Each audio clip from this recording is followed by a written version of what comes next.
হলো সাদা ভাত, আর এটা হচ্ছে শাক। আর আমার বাড়ির গাছে করলা ভাজা। 3টা করলা ধরেছে, আমরা মানুষ 4 জন, তার জন্য একটা আলু দিয়ে দিলাম,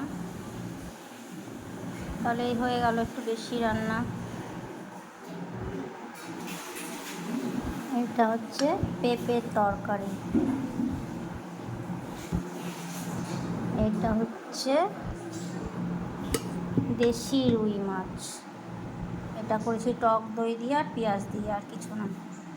টক দই আর পেঁয়াজ দিয়ে এটা তরকারি।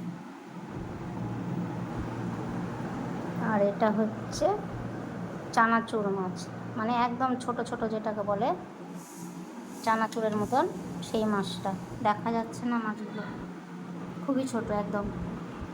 এটা করেছি পেঁয়াজ দিয়ে, টমেটো দিয়ে আর ধনার পাতা দিয়ে এটা রান্না করেছি।